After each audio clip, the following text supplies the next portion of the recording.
bydysawd. Yn y dechreuad y creodd Duw y nefoedd ar ddaear. Gwir seryddwyr fod y bydysawd yn dal i ehangu, ond dal heb ei ateb y mae'r cwestiynau pam a sut. Yn ein dawns gweld yn dwy ferch yn edrych i fyny ar y ffurfafen ac yn pendroni sut daeth y bydysawd i fodolaeth.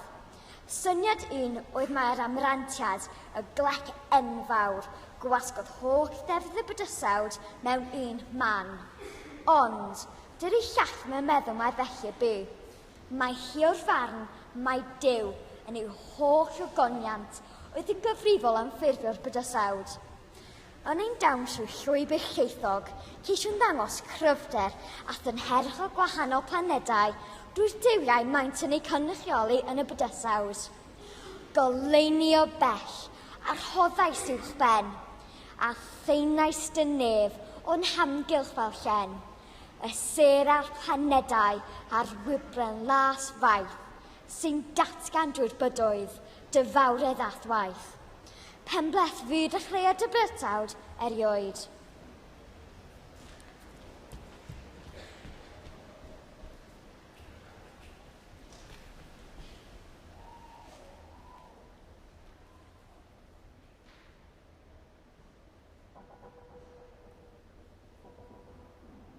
Holl amrantau'r sir ddywedant ar hyd y nos.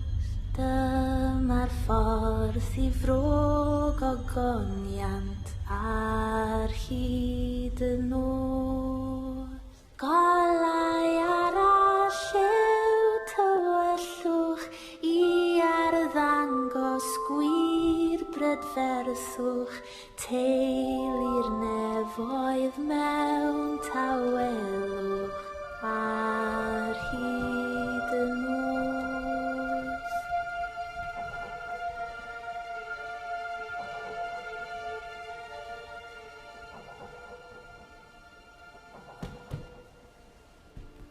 Yn y dechreuad y creodd Duw y nefoedd ar y ddaear.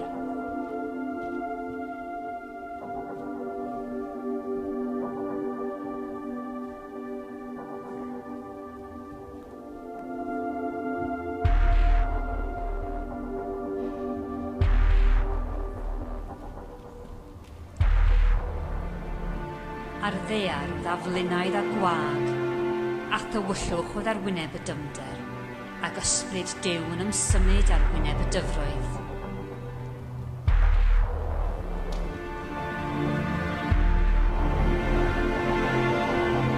A Duw a ddywedodd, bydded goleini, a goleini a fi.